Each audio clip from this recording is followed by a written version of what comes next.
कितनी दलित महिलाओं के साथ अत्याचार किया है, जिंदा जला दिया है। बल्कि उन घटनाओं को आज़ादी से जोड़ कर देखिए तो एहसास होगा कि हम किस आज़ादी को आज जी रहे हैं। किस तरह से आज़ादी के लड़ाई में अंग्रेजों की मुखबिरी करते नजर आएंगे। आज भी देश में कितने बेघर हैं। विपक्ष में सारे लोग हैं, उसको रिप्रेजेंट करने वाले आदरणीय राहुल गांधी जी को 5वीं लाइन में बैठा गया। ये देश की आज़ादी का मखौल है, बल्कि यूँ कहिए कि ये अघोषित इमरजेंसी लगाकर रात उनका एक ही मुद्दा, एक ही एजेंडा है कि वह कैसे हिंदू मुसलमान कर सके।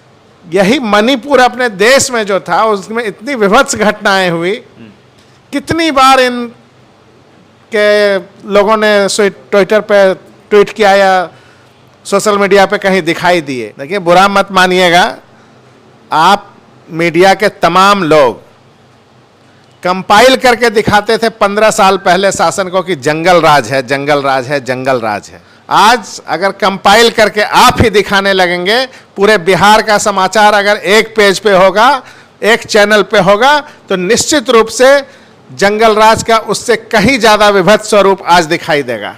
हमारे साथ कांग्रेस पार्टी के दिग्गज नेता प्रवीण सिंह कुशवाहा हैं, जो पटना सिटी से एक बार विधायकी का चुनाव लड़े हैं और कांग्रेस में बहुत ही सक्रिय और बेबाकी से अपने बयान को रखते हैं। पहले तो आज़ादी का बहुत बहुत मुबारकबाद आपको। आप सबको भी स्वतंत्रता दिवस की हार्दिक शुभकामनाएं। मोदी जी पिछले 15 वर्षों से लगातार देश की सेवा कर रहे हैं। कंगना रनावत ने एक बयान दिया था आज से कुछ साल पहले, कहा था कि भारत को आज़ादी 2014 में मिली है, भारत को आज़ादी 1947 में नहीं मिली है।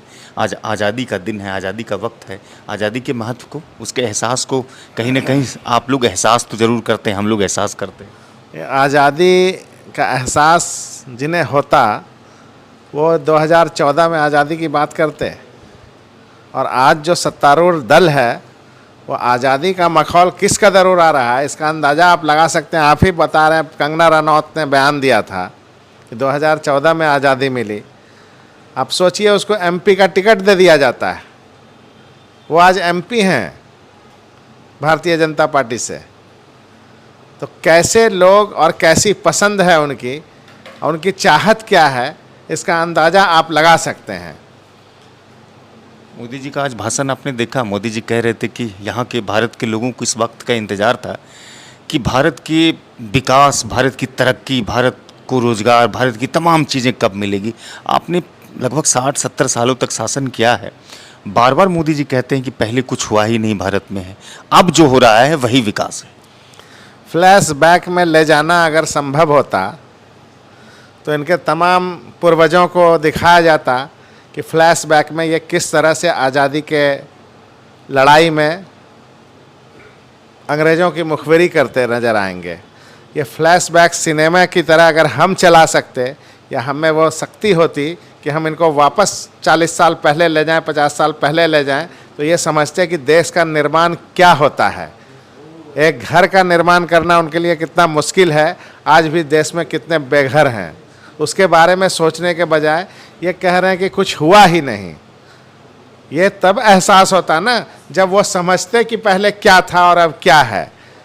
इनको आज़ादी की लड़ाई से कोई लेना देना नहीं रहा इनके पूर्वजों को। और आज़ादी के बाद आज जब स्वतंत्रता दिवस हम लोग मना रहे हैं 78वां, इस वक्त इनका संकल्प क्या है वो देखिए। हमारे विपक्ष के नेता जिनको 5वीं लाइन में बैठाया जाता है आज के समारोह में, जबकि खुद सरकार मानती है कि उनको कैबिनेट मिनिस्टर का दर्जा है, और विपक्ष का नेता का अहमियत क्या होना चाहिए देश में, ये देशवासियों को समझने की ज़रूरत है कि विपक्ष का नेता हमारे जो पूरे विपक्ष को रिप्रेजेंट करते हैं, वह वोटर जो उनको वोट नहीं दिए हैं और उनका वोट प्रतिशत जो भी हो, जो विपक्ष में सारे लोग हैं, उसको रिप्रेजेंट करने वाले आदरणीय राहुल गांधी जी को 5वीं लाइन में बैठाया गया। ये देश की आज़ादी का मखौल है, बल्कि यूँ कहिए कि ये अघोषित इमरजेंसी लगाकर वो विपक्ष को ध्वस्त करने में लगे हैं। दिन रात उनका एक ही मुद्दा, एक ही एजेंडा है कि वह कैसे हिंदू मुसलमान कर सकें, किस तरह से वो कौम में किस तरह से वैमनस्यता फैला सकें समाज में। इसके अलावा उनका आज़ादी का उनके लिए और कोई मतलब नहीं है। आप उनके कार्यकर्ताओं को देखिए, सोशल साइट पे जाइए, देखिए वो किस तरह से उन्मादित भाषा का उपयोग करते हैं। बांग्लादेश में हिंदुओं का कत्लेआम हो रहा है।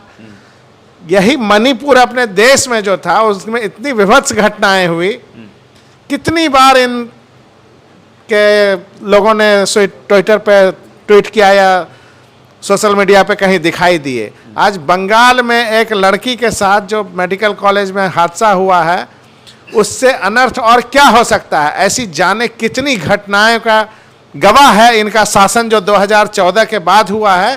कितनी दलित महिलाओं के साथ अत्याचार किया है, जिंदा जला दिया है। बल्कि उन घटनाओं को आज़ादी से जोड़ कर देखिए तो एहसास होगा कि हम किस आज़ादी को आज जी रहे हैं, किस आज़ादी को सेलिब्रेट कर रहे हैं। अच्छा, जो भारतीय जनता पार्टी पूरे देशवासियों से आह्वान किया कि हर घर तिरंगा, लेकिन वही भारतीय जनता पार्टी का संबंध आरएसएस के साथ है, जो आरएसएस ने पिछले कई वर्षों तक अपने मुख्यालय में तिरंगा नहीं फहराया, वो आज हर घर तिरंगे की बात कर रहे हैं। ये कैसा तिरंगा और किस तरह के राष्ट्रवाद? देखिए, भावनाओं को भड़का कर राजनीति करने वाले लोग 52 वर्षों तक अपने ही कार्यालय में तिरंगा नहीं फहराते, वो कोई मायने नहीं रखता, क्योंकि हमको पता है कि उस तिरंगे के रंग में जो हमारा देश रचा बसा है, जो हारमोनी हमारे देश की रची बसी है, उसके साथ उनको खिलवाड़ करना उनका मकसद रहा है। और उस मकसद को पाने के लिए वो तिरंगे का सम्मान क्या कर पाएंगे।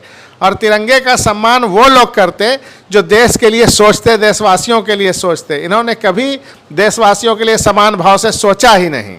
अच्छा, आप बिहार में विपक्षी दलों में हैं, बिहार की कानून व्यवस्था पर सवाल उठ रहे हैं, कई तरह की हत्याएं हाल के दिनों में हुई है, बिहार की कानून व्यवस्था को लेकर के क्या कहेंगे? देखिए, बुरा मत मानिएगा, आप मीडिया के तमाम लोग कंपाइल करके दिखाते थे 15 साल पहले शासन को कि जंगल राज है, जंगल राज है, जंगल राज है, और उसी जंगल राज के नाम पर शासन दिए बिहार का नीतीश कुमार जी को। आज अगर कंपाइल करके आप ही दिखाने लगेंगे, पूरे बिहार का समाचार अगर एक पेज पे होगा, एक चैनल पे होगा, तो निश्चित रूप से जंगल राज का उससे कहीं ज़्यादा विभत्स स्वरूप आज दिखाई देगा। भागलपुर की घटना पर क्या कहेंगे? रौनक केडिया की हत्या हुई, अत्यंत ही दुर्भाग्यपूर्ण है। हाँ, मगर इसको जांचने की ज़रूरत है, पुलिस को और अंदरूनी जांच करनी चाहिए।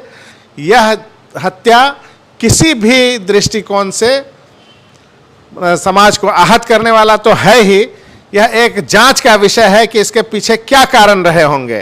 परवीन सिंह कुशवाहा साहब थे जो मोदी सरकार पर भी निशाना साधे हैं और बिहार की बिगड़ती हुई कानून व्यवस्था पर भी कई तरह के सवाल खड़े किए हैं। वीडियो अच्छी लगी हो तो साझा कीजिएगा। पहले की तरह चैनल अगर सब्सक्राइब नहीं किए तो सब्सक्राइब कीजिएगा। फेसबुक पर अगर वीडियो देखते हैं तो वहाँ अधिक से अधिक इस वीडियो को शेयर कीजिएगा और पेज को भी फॉलो लाइक करना मत भूलिए।